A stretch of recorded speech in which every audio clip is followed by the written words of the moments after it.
Mike's going to be sharing with you today policy update from the EDGE perspective, giving you the latest on what's going on in DC, updating on what we've been working on as a co-op, and also sort of what's going on in the background that impacts all of our work. So without any further ado, I'll introduce Mike. Okay.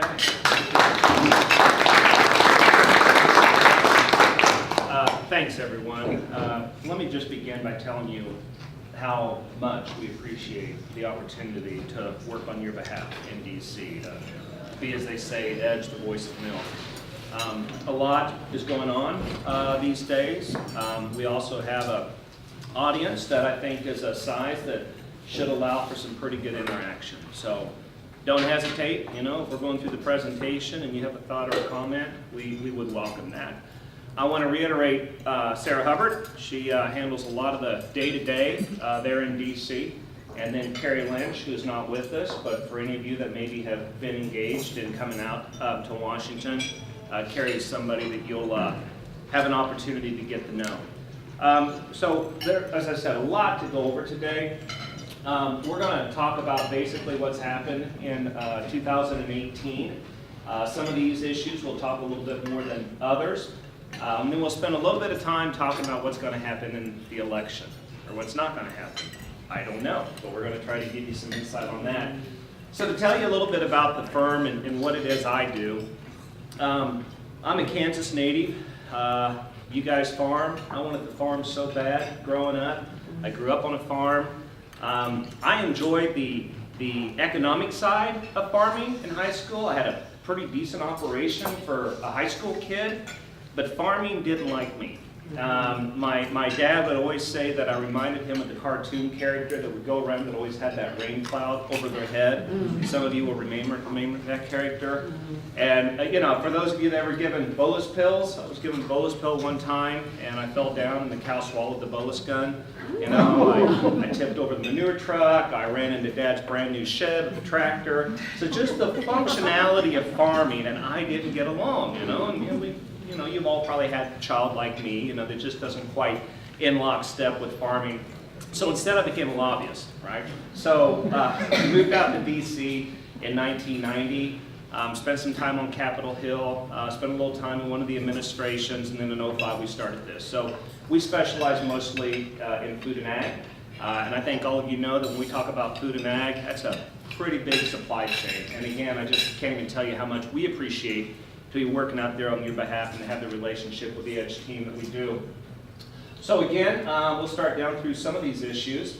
And this one kind of jumps out at me. So a year ago, we shared this slide. And then the conversation was, you know, what to expect from this president.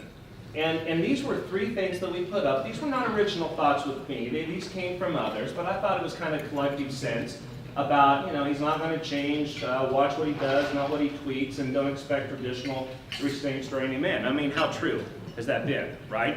And, you know, as we go around the country and visit with folks and visit with farmers, I mean, one of their questions is, you know, what is standing in the president's way of getting his agenda done?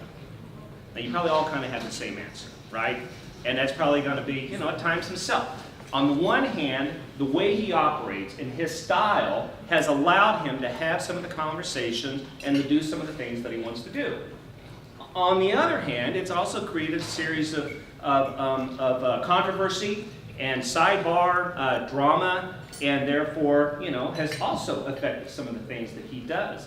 I would say that when it comes to tweeting, you know, if you look at his tweet curve, meaning number of tweets in a month, it kind of started off in his presidency like this. It came down, kind of did this, and this was kind of before June of this year, and then in June of this year it went up. So the record number of tweets from this president was in June at 387, and then he's just kind of flatlined there. So all of the things we talk about today, obviously, is going to have a theme of the president and how he operates and functions and the impact that it has. So let's just start with the obvious thing about what's happening on the Farm Bill. You know, how do I start and say this? Let's just talk about the current status, and then we'll back into kind of the process to get here. The four principals met yesterday, the four principals being the chair and ranking member of the House and Senate Ag Committee. They've continued to have meetings to try to work out their differences. What are those differences? Well, everybody hears about work requirements for SNAP. That's a difference. But there are others. There's others like spending. How do different members who are on the conference committee get the priorities that they have put in place, and how are those going to be funded? There are regional differences, and then of course there's the election. So all of this has driven that discussion. The staff have been working to try to resolve as many of the differences as they can in the Farm Bill titles. And let's face it, there are titles in the Farm Bill that are easy, and there are titles in the Farm Bill that are hard.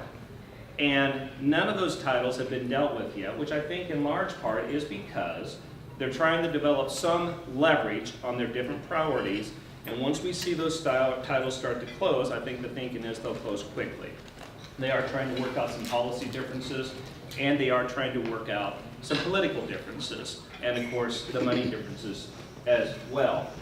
This chart, the basis of this, is to drive home the point that when we think about getting a farm bill done on time, it's been a long time since Congress passed a farm bill on time. There's been extensions and extensions and extensions. This current farm bill did expire on September 30th. So, really, at the end of the day, I think those of you that have been around for a while, you know that it doesn't matter a lot, it matters some.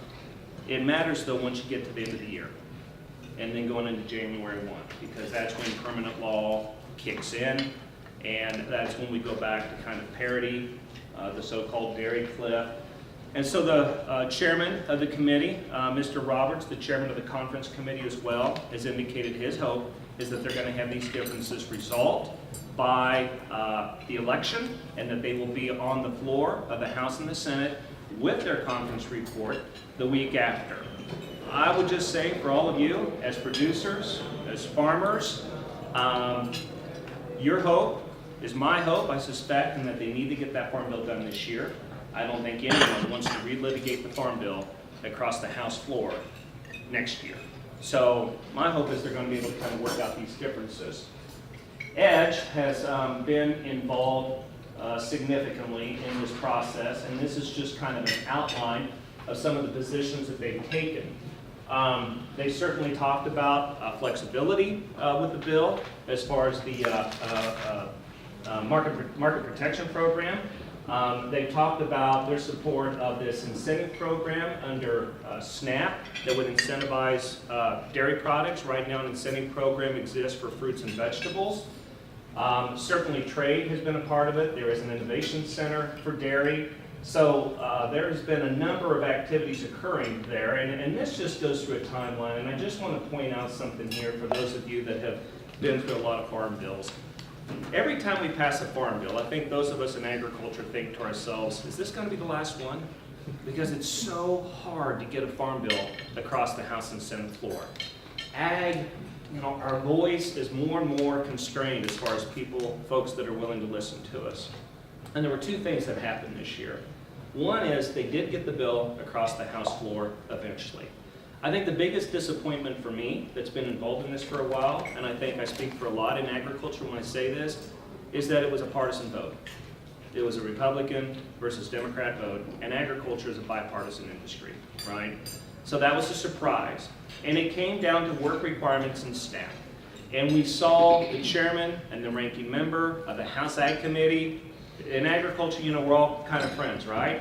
And they got in a tiff. The parents were fighting, and we were all put in the middle of that. So it moved across the House floor on a partisan vote. But here's the other side of this that I never thought I would see again in my professional lifetime. Look at what happened in the Senate. That they were able to pass that bill 86-11 on June 28th. I don't know. I think you probably all agree that's a little bit shocking, especially when you think about the situation in Washington, D.C. today and how partisan it is, and that they were able to find some middle ground and get this done for the good of people in rural America. So again, where they are now, they're going to conference, and hopefully we're going to see something. This, of course, gets into what happens if the bill expires, and I think we've all been through this before. And let's see, again, our work. Some of you probably participated in the webinar. The one thing that I've really been impressed by EDGE, having worked with a number of organizations, is that when EDGE decided to engage, they just didn't put their toe in the water. I mean, they went all in. And for example, right out of the chute with fly-ins, normally it takes folks a couple of years to socialize the idea of, as an industry, putting your boots on, leaving the farm, going to DC, and engaging on a specific issue on behalf of your organization. They were all in. EDGE went from being on the edge of the room and sometimes in the room to always being in the room. They went from an organization that when staff had a question, they picked up the phone and they were calling EDGE. And the fact that they were able to pull that together as quick as they did, I just think is a real testament to all of you as members and certainly to the EDGE team. Oh, NAFTA. Yeah, every conversation has been about NAFTA. Or no, wait, what is it? Yeah, okay. So, you just couldn't pick the worst acronym, but that is what they did. So obviously NAFTA is important, right? Or USMCA, as we now have it. So they came to agreement. This is a little bit of the timeline. I think if we all pause and just think back when all of these comments started being made on trade by the administration, whether it was tariffs on China, or it was the metal tariffs, or whether it was NAFTA, look, all of us have been uneasy. Those of you that on the farm have been uneasy. The groups that represent you in DC have been uneasy. But if there's one sentiment that I've picked up on, it's that in DC, the uneasiness is stronger than what I sense in the countryside. I feel like when we're out visiting with folks, they say, you know what? It needs to be dealt with. We need to revisit these trade agreements. And my sense is that everybody in the countryside is willing to give this administration some runway to do that. They're willing to say, okay, I'm willing to kind of hang in there, but you know what? I think we all know there's going to come a breaking point. So if there was anything that came out of the USMCA being at least verbally agreed to, I think it was the fact that it showed progress. That, okay, something finally is getting done. Now, it's not complete. Make no mistake. It hasn't been signed, and it hasn't even begun to go through the process. But it did move it just a little bit. As far as what it does, what's happening as far as Mexico, I think seems more obvious to folks than what's happening in the agreement that was worked out with Canada. I mean, you all know the joke, you've been in dairy for a long time, that there's 6 dairy experts in the country and 3 of them are liars, right? So when you look at what is in there, on the surface it looks good, but we're hearing rumblings that if folks are digging into the details about what it means and what it's actually going to do, the proof is going to be in the pudding on that. Do I think it's a step forward? Do we think it's a step forward? Absolutely. But again, I think it's going to be very important to kind of watch this process as it moves forward. So this is a little bit of a shot of what it does. Again, everything you read on NAFTA is about, yeah, this is great, but what about the metal tariffs? Okay? I would just offer this up. Here's the positive side. They've announced agreement on this. Just recently, they announced a bilateral in Japan. They've announced that they want to enter into a bilateral with India. They've announced that they're going to get agreement with South Korea. We've got the EU process moving forward. Some of those are important to you, some of them are not. But the theme is we're starting to get announcements. And I would just argue that politically, for President Trump, he knows that he's going to have to make progress on these agreements moving in to this next 2-year election presidential cycle. I don't think that's lost on him or his political team. So this is the timeline, as we were talking about. Okay, it's not signing the law yet. They're going to sign it in November. That 105 days by the ITC, they're required, per the Trade Promotion Authority, they are required to pull together an economic analysis. That economic analysis has already started. They've had or known the agreement with Mexico for some time now. They're already starting to work on the economic analysis with Canada. So I'm not saying that after you sign it, you're going to have to wait 105 days. That's not necessarily the case. They're going to move that far more quickly. You have heard at least one senator indicate that maybe they would take this up by the end of the year. I think that's almost next to impossible logistically.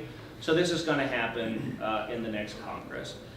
Folks have been asking, is it going to pass? Is it not going to pass? You know, it's going to be difficult.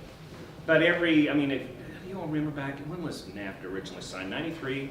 Do you remember that Gore and Ross Perot had that debate? Do you remember that? And the thing on these trade agreements, these are not Republicans or Democrats. You know, these are always these bipartisan discussions. Folks come down on trade based on their district and what's located there and what the impact has been. So there's going to be a lot of horse trading that's going to have to occur. You clearly have folks of the Democratic Party that have felt left out of this process. They've been left out of this process, and now they're going to be asked to approve it. So there's going to be some residue there that's going to carry over. We're going to go through a process. It's going to be intense. It is not going to be a walk in the park. But I think they get it done. I mean, you know, what's next? The president says, okay, I'm going to completely withdraw. I mean, he's got some leverage. So there's going to be some horse trading on this. You know, trade aid, I don't know that there's much to say on this. You know, I think Edge and others have been pretty clear, you know, trade not aid, but the trade aid has been there.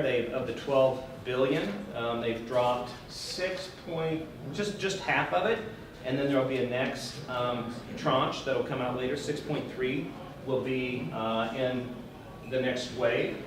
I think all of us in agriculture agree that it's going to be important that we just get these markets back, right? So we don't have to think about trade aid.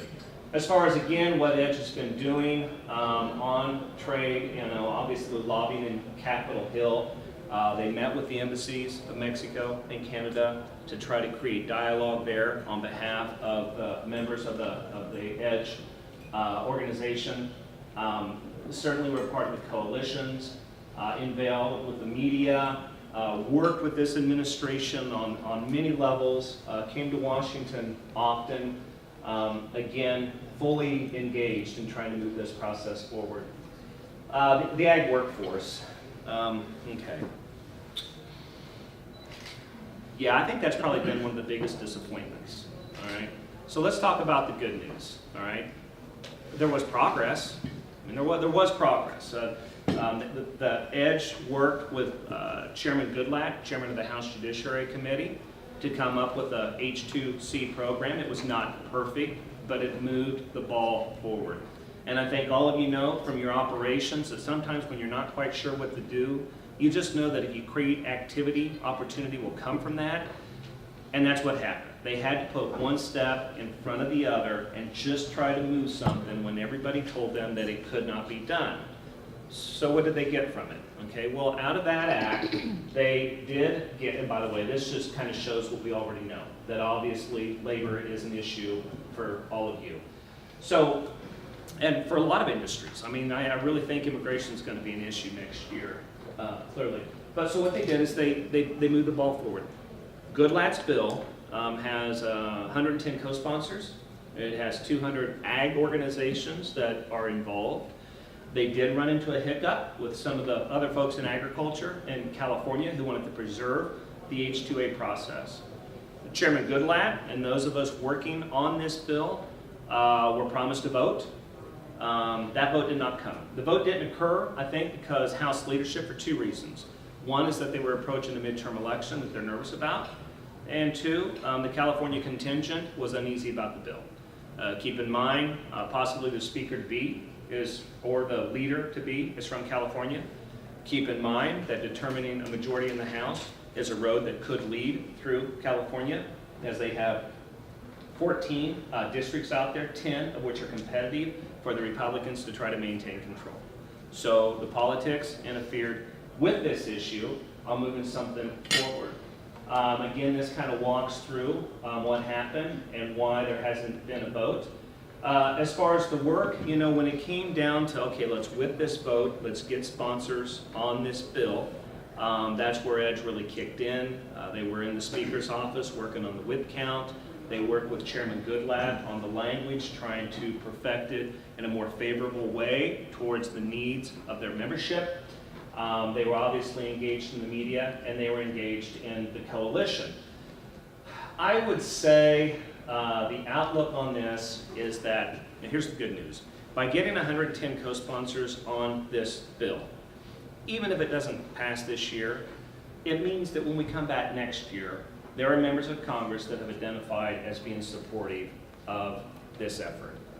If there is an immigration debate, and I believe there will be, then we're going to at least have a starting point on this. We know it's a challenge, but I can assure you that EDGE pulled out every stop they could to do their part on your behalf in moving this effort forward. Okay, well, FDA, you know, I have to say, under the Obama administration, FDA was busy. And I naively thought that under the Trump administration, FDA would be less busy. And that was not the case. So they have moved forward on many areas. So there's gridlock on the Hill. There's other agencies that have been pulling back on their regulatory initiatives, and others that are trying to repeal regulations. But FDA has not been one of them. They have pushed forward on a nutrition innovation strategy to deal, and they're very serious about that. They're taking a look at standards of identity. You saw recently the announcement that they're going to be collecting comments on plant-based versus dairy labeling, and of course, cultured meat. What has EDGE done as part of that? Aaron flew out to Washington, D.C. to testify on your behalf at FDA's public hearing. They've put together comments. They've been collecting input from members on that. On the cultured meat issue, by the way, who in here thought we'd be talking about cultured meat in our lifetime? You know, isn't it kind of unsettling about the types of products that technology is bringing to the marketplace? I mean, and the other day I was like, think of the words that are in our vernacular now that I never thought we'd be having. It's just unbelievable. This isn't going away. You know, it's just going to keep coming.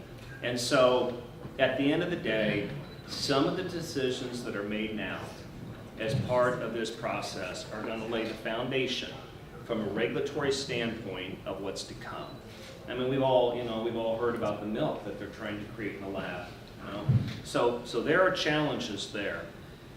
And so there's going to be a hearing that USDA and FDA will be doing to determine who regulates this product. Because it's a cell-cultured product, that falls under the regulation of FDA. Because it's called meat, that falls under the regulation of USDA. And so the challenge is that if you're in agriculture, where do you want the regulation to be, knowing that more is coming? That's a process that EDGE is going through to kind of get feedback and think this through about how they're going to proceed. They are in communication with other groups representing producers.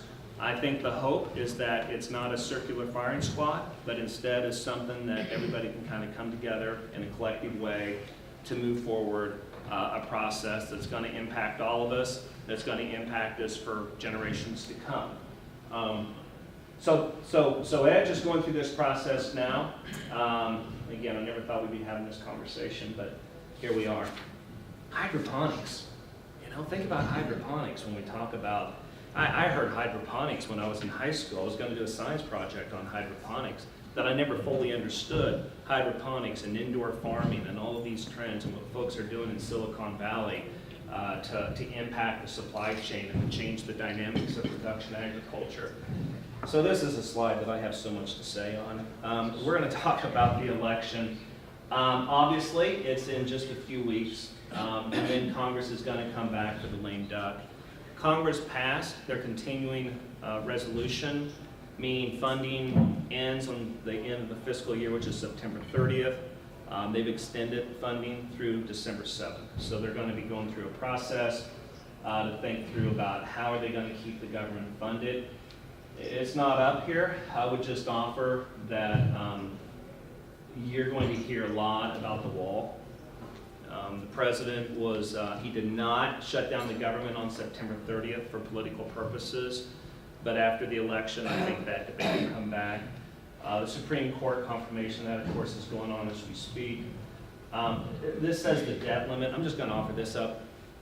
You know, our debt has actually been was coming down. The debt limit, the debt was over $1 trillion. It came down to about 500 billion, and now it's starting to shoot right back up again. And I think that's lost on a lot of folks, that there was a period of time that the government, the federal debt, was coming down. But we still have to go back and deal with this debt ceiling. And to give you some perspective on it, again, it's one of those things when, you know, shut down the government and, you know, things are going to get bad. That conversation won't occur yet this year. That conversation most likely is going to occur next year. So just give you some sense of this, we're going to have the USMCA conversation occurring next year. We're probably going to have a debt ceiling conversation occurring next year, but other than that, everything's going to be pretty easy. That was a joke, guys. You know, I do want to just tee up a couple of things, big picture, before we jump into the election. You know, I'll ask audiences, I'll say, how many of you thought Trump was going to win?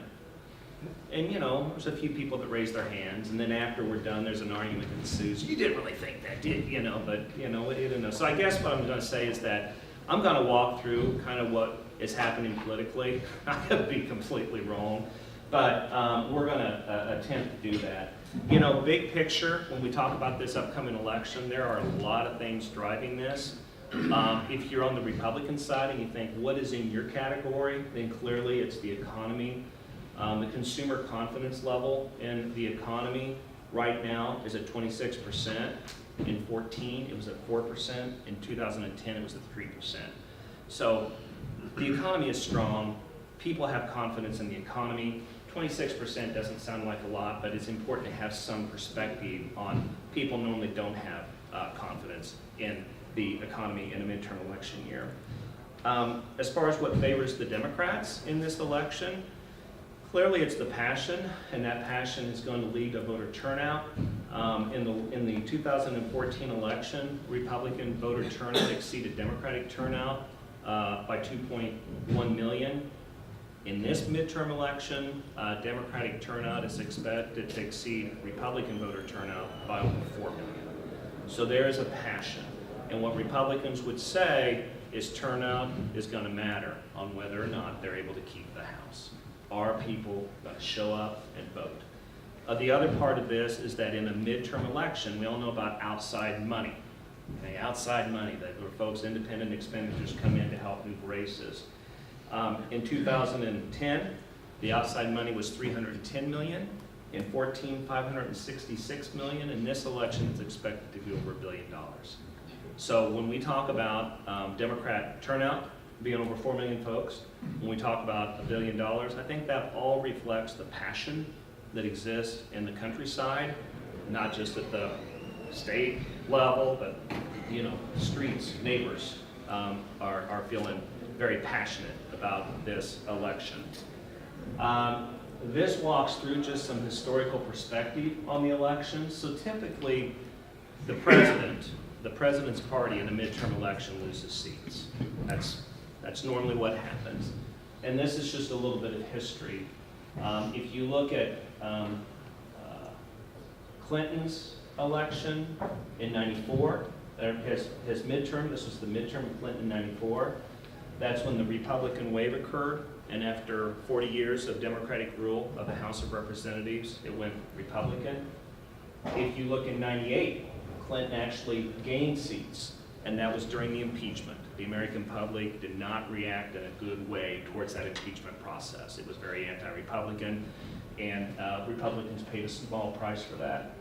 In 2002, you see Bush, he actually gained seats in a midterm, but okay, what happened in '01, folks, right? 9/11, so everybody was feeling very patriotic and standing behind our president.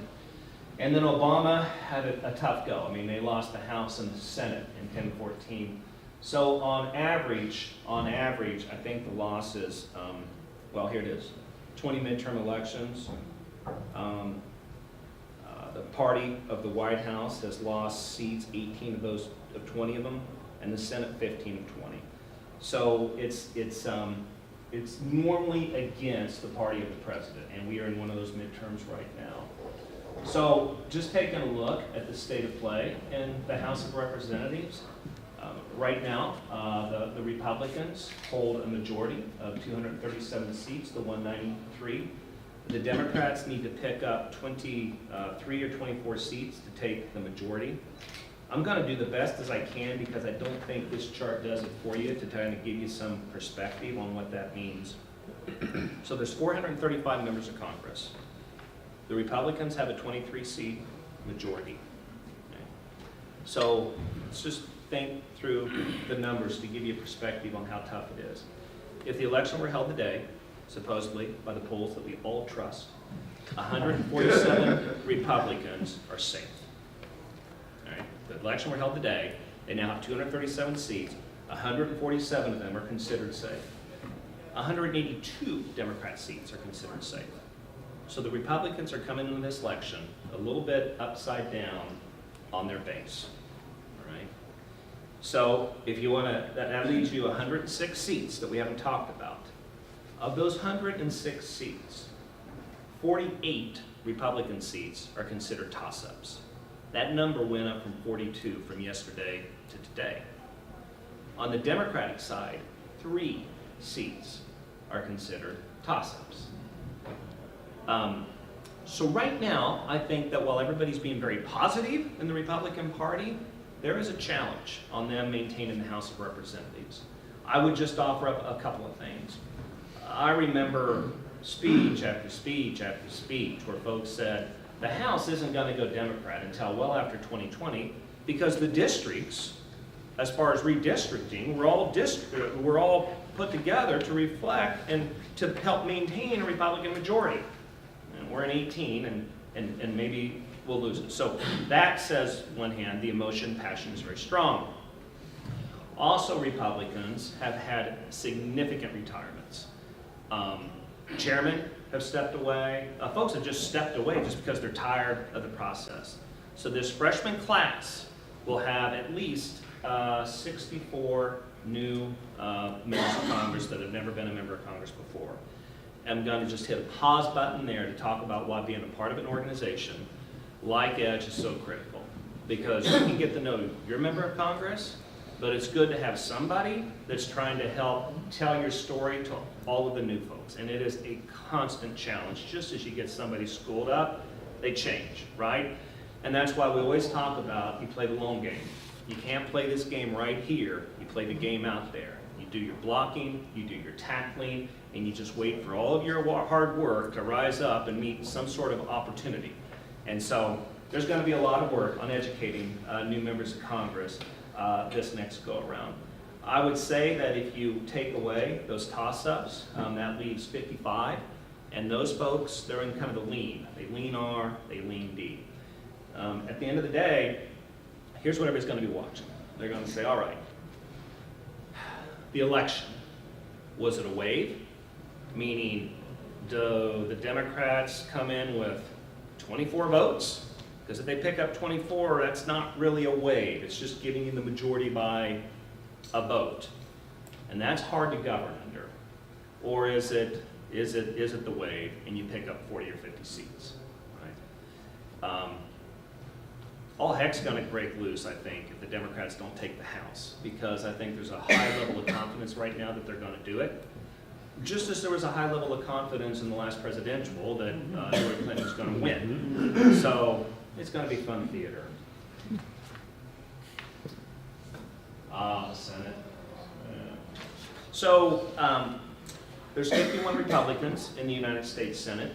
There's 47 Democrats, 2 independents, so that gives them a vote of 49. So the Democrats need to pick up 2 seats to take the majority. There are, how many? 26, Democrats are defending 26 seats and Republicans are defending just 9.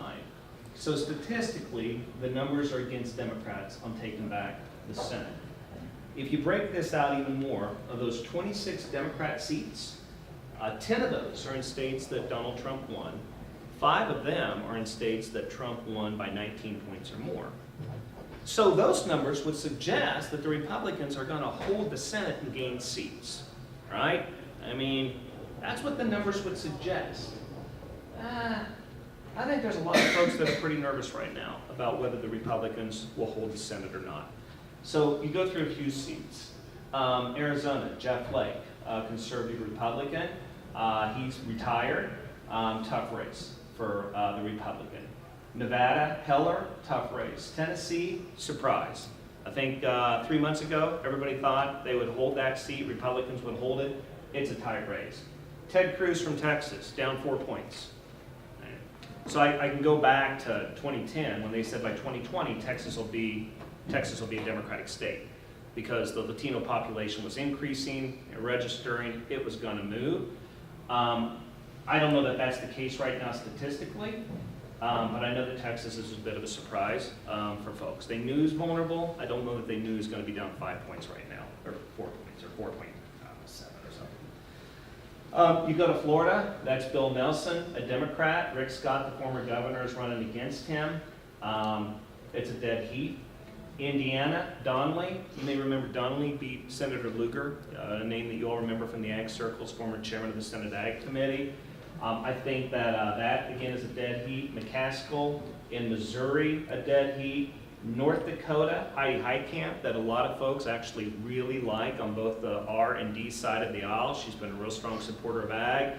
But Kevin Cramer, the Republican member of Congress there, he is up 10 points. So it's again going to be, I don't know, it's going to be an interesting go. And the point of this graph is don't look on the left. Those numbers are wrong. Is that in 2020, instead of a majority of the Democrats being up as they are this year, in 2020 it flips. So the Republicans are going to be defending a lot more seats. And the reason that's going to be important is because their president is up in 2022. So just kind of paint this picture. If there's a blue wave in this election, then it's all on the line in 2020. I mean, it's the presidency, it's the Senate, I mean, it's all on the line. So folks have described it as one of the most important elections of our lifetime. I don't know, I've heard that before, right? But it really kind of actually sounds kind of true right now. I mean, so that's kind of the sense overall. I'm not going to spend much time on governors. Edge had a briefing yesterday about what's happening on the governor's races. Clearly, the one that everybody's watching is the one here in Wisconsin. It's not the only one, but it's one of them. And I know that that resonates with all of you. So this is the fun stuff. What is going to happen in the new year? And I've listed a few things up here. I don't know. Any questions? No, I had somebody and they kind of walked through and they dropped some things in the buckets. And I thought this really did a good job of it. And I'm kind of assuming a Democratic majority when I offer this up. I would just say that if the Republicans keep the House and Senate, then I think the agenda is going to be what it is now. The Republicans have another tax bill that they want to push through. They passed that just before they went out for their recess. The House of Representatives is out now, so they'll push that. They'll continue to push deregulation. They'll continue to push getting adoption of the trade agreements. So they'll kind of go down. I think they probably take up infrastructure. And then, of course, I think all of us will be pushing them on immigration. If the Democrats take the House, though, I think there's a couple of things. Well, there's a lot of things that are going to happen. First of all, this deregulation that has occurred, there'll probably be a conversation about what to do about that. And keep in mind that the House of Representatives passes a lot of things that die in the Senate and never make it to the President's desk. Keep in mind that if the Democrats are in control of the House, a lot of what they do is going to be messaging bills that the President's never going to sign. So some of these probably will never reach the President's desk. Blocking deregulation is one of them. Healthcare is another one. They'll probably revisit tax reform, but I don't think they're going to be able to undo it. I would see the President coming to them and saying, well, if you want to do tax reform, let's talk about some ideas I have. You know, we shall see. It would be nice if they could get a deal on infrastructure. I think everybody in rural America thinks that it's needed. Trade, again, is going to be front and center. And privacy, tech privacy, computer privacy, antitrust at Google and Facebook, I really think that's going to continue to heat up and be an issue that is touching, well, that's touching all of us, right? I mean, it's just become, data breaches are a normal part of life, and I do believe that that's probably going to come up. The one thing you can count on in Democratic House is there will be oversight hearings, there'll be ethics investigations, and then we'll probably hear some conversation on climate change. I've circled immigration. I just believe immigration is going to come up. And this is where I think it's important for all of you as EDGE members, again, that we're just going to have to keep telling our story. We're going to have to keep walking through how you're impacted, what it means for the future of your operation, and why something needs to be done about it. You know, and again, just going into the role of EDGE, you know, EDGE has worked very hard to create an environment that allows for your feedback and your engagement, whether it's through their committee process or their advisory process. It has really been fun, again, for us as your team to watch that when we're advocating on your behalf, it's being done with the input of members from the organization. And if I have to leave you with one parting thought, it would be this. I know, again, as I've said, there's so much stuff here, and the passion is so high, and the emotion is so strong. But at the end of the day, you know, we do live in a democracy. All of this is not made up. For the very passion that you disagree with, just know that somebody that's expressing it believes strongly in that. And I regret that, you know, some of it's become kind of the temperament that it has. Max and I were just talking. I said, as the father of a 9-year-old, I hope it shifts in my lifetime, you know, before she's engaged in the workforce and engaged politically, whatever that may or may not look like. So, but I think it's so important to just remember the fundamentals, that we are a democracy, you have a voice. If you don't share your voice, somebody's going to share it for you. They may even tell other folks what your voice is. You know, they certainly are going to tell you what your voice should be, but it's just critical to be engaged. And I think the great thing about being a part of an organization, it allows you to not just be alone. It allows you to collectively share your voices and have a little bit of umph in the room as you engage. So again, I would just say thank you for the opportunity to work on your behalf.